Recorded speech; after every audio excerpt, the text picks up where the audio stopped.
हाय बच्चों, Indian arts academy की online class में मैं प्रकाश कुमार आपका स्वागत करता हूँ। आज हम लोग क्लास 11th ज्योग्राफी चैप्टर 2 का ऑब्जेक्टिव क्वेश्चंस देखने वाले हैं। चैप्टर का नाम है पृथ्वी की उत्पत्ति और विकास। इस चैप्टर से आने वाली परीक्षाओं के लिए महत्वपूर्ण ये वीडियो होगा। आप सभी अंत तक जरूर देखें और अपने दोस्तों तक शेयर भी करेंगे। पहला क्वेश्चन से है आप लोग के सामने कि निम्नलिखित में से कौन सा पृथ्वी की आयु को दर्शाती है। तो पृथ्वी की आयु को दर्शाने वाला कौन सा ऑप्शन आपका सही होगा, तो आप टिक कर सकते हैं। कमेंट बॉक्स में आप इसका आंसर भी दे सकते हैं। तो आपका पहला आंसर है, पहला का आंसर क होगा 4.6 मिलियन वर्ष। चलिए सेकेंड क्वेश्चन है, निम्नलिखित में से कौन सा वर्तमान वातावरण के निर्माण या संशोधन से संबंधित नहीं है। तो वर्तमान जो वातावरण से संबंधित नहीं है वो आपका ऑप्शन हो जाएगा ख में क्या है ऑप्शन, विभेदन। विभेदन आपका सही हो जाएगा। विभेदन का मतलब क्या होता है कि जब हमारी पृथ्वी की उत्पत्ति हो रही थी उस समय जो भारी पदार्थ थे और जो हल्के पदार्थ थे वो एक दूसरे से अलग हो गए। हल्के पदार्थ पृथ्वी के ऊपर में आ गए और जो भारी पदार्थ थे वो पृथ्वी के गर्भ में चले गए, अंदर चले गए। तो इस प्रक्रिया को, हल्के एवं भारी पदार्थ के अलग होने की जो प्रक्रिया थी उसी को विभेदन कहते हैं। तो ये पृथ्वी का है। तो वर्तमान वातावरण ये कह रहा है, तो आप इसको समझने का प्रयास कीजिएगा। क्वेश्चन नंबर 3, निम्नलिखित में से कौन सी आधुनिक सिद्धांत है जो पृथ्वी की उत्पत्ति और विकास की व्याख्या करता है। तो आप सभी जानते हैं बिग बैंग थ्योरी। ऑप्शन ग आपका सही हो जाएगा। नेक्स्ट है, निम्नलिखित में से कौन सा अंक ब्रह्मांड की आयु को बताता है। तो ब्रह्मांड की जो आयु है, ये ब्रह्मांड की आयु कितनी है इसको कौन बताता है। तो आप ब्रह्मांड की क्वेश्चन 4 का आंसर आपका हो जाएगा ख 13.7 बिलियन वर्ष। चलिए अगला है क्वेश्चन, निम्नलिखित में से कौन सी आकृति सूर्य की आयु को दर्शाता है। तो सूर्य की आयु को दर्शाने वाला कौन सा है। तो ये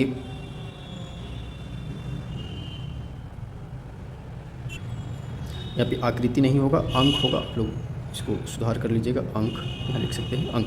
तो आपका ऑप्शन हो जाएगा क 5 बिलियन वर्ष। नेक्स्ट क्वेश्चन से है हमारा, निम्नलिखित में से कौन सा समय पृथ्वी पर महासागरों और महाद्वीपों के निर्माण को दर्शाता है। तो कौन सा वर्ष हो जाएगा आपका। तो आपका आंसर क सही होगा, क 3800 से 4800 मिलियन। चलिए नेक्स्ट क्वेश्चन हम लोग देखते हैं कि नीला हरा सवाल एक कोशिकीय जीवाणु खाली स्थान वर्षों पूर्व पृथ्वी पर उत्पन्न हुआ था। कितने वर्ष पूर्व पृथ्वी पर उत्पन्न हुआ था। तो आपका ऑप्शन हो जाएगा ख 2500 से 3800 मिलियन वर्ष पूर्व जो है उत्पन्न हुआ था। नेक्स्ट है, पहली मछली धरती पर वर्षों पहले प्रकट हुई। कितने वर्षों पहले जो है पहली मछली हमारी धरती पर प्रकट हुई थी। तो आपका आंसर हो जाएगा घ 438 से 505 मिलियन वर्ष पहले। चलिए नेक्स्ट क्वेश्चन हमारे, नरम शरीर वाले arthropod fill in the blanks वर्षों पहले पृथ्वी पर प्रकट हुए थे। जो नरम शरीर वाले आर्थ्रोपोड थे कितने वर्ष पहले यहाँ पे पृथ्वी पर प्रकट हुए थे। तो आपका ऑप्शन क हो जाएगा सही, 570 से 700 2500 मिलियन वर्ष पहले। नेक्स्ट क्वेश्चन से है हमारा, पहले सरीसृप पृथ्वी पर कितने वर्ष पहले प्रकट हुए थे। तो पहले जो सरीसृप थे वो उत्पन्न हुए थे हमारे पृथ्वी पर प्रकट हुए थे 286 से 360 मिलियन वर्ष पहले। चलिए नेक्स्ट हमारा क्वेश्चन से है, निम्नलिखित में से कौन डायनासोर का समय है। डायनासोर का समय कौन सा है। तो डायनासोर का हमारा समय हो जाएगा 144 से 208 मिलियन वर्ष। क्वेश्चन 12 है, निम्नलिखित में से कौन पृथ्वी पर सबसे पहले आया था। तो सबसे पहले कौन सा आया था। तो पहला सरीसृप जो है ये पृथ्वी पर सबसे पहले आए थे। नेक्स्ट है कि सबसे बाद में कौन आया। पृथ्वी में से कौन पृथ्वी पर सबसे अंत में आया था। तो सबसे अंत में आप जान रहे चूहा आया था। सबसे पहले लास्ट में कौन सा आया था, चूहा, जो भी आतंक फैलाए हुए रहता है। नेक्स्ट है कि पृथ्वी पर fill in the blank crore वर्ष पूर्व जीवन का विकास प्रारंभ हुआ था। तो कितने करोड़ वर्ष। तो 3800 करोड़ वर्ष। ऑप्शन आपका क सही हो जाएगा। नेबुलर परिकल्पना सबसे पहले किसके द्वारा दी गई थी। तो सबसे पहले कह रहा है यहाँ, तो एमेनुएल कांट के द्वारा दिया गया था। सबसे पहले किसके द्वारा, एमेनुएल कांट के द्वारा दिया गया था। निम्नलिखित में से किसने 1796 में नेबुलर परिकल्पना का समर्थन व संशोधन किया। तो समर्थन और संशोधन जो है लाप्लास के द्वारा किया गया। ऑप्शन आपका ख सही हो जाएगा। ज्वारीय परिकल्पना, जिसे कॉल्यूशन परिकल्पना भी कहा जाता है, किसके द्वारा दिया गया। ज्वारीय परिकल्पना जो है बच्चों सर जेम्स जेन्स के द्वारा दिया गया। ऑप्शन आपका घ सही हो जाएगा। नेक्स्ट सवाल है, ग्रहाणु परिकल्पना किसके द्वारा दी गई है। तो ग्रहाणु परिकल्पना जो है चेम्बरलिन और मॉल्टन के द्वारा दिया गया। अगला क्वेश्चन है हमारा कि बिग बैंग सिद्धांत किसके द्वारा दिया गया। तो बिग बैंग सिद्धांत तो जॉर्ज लेमेंत्रे के द्वारा दिया गया।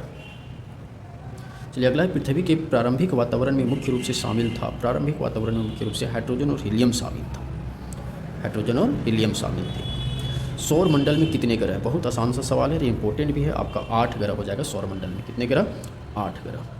कौन सा ग्रह भित्री ग्रह है? आपको बताए थे कि 4 जो ऊपर के ग्रह हैं और 4 जो नीचे के ग्रह हैं सूर्य से दूरी के आधार पर। कौन कौन?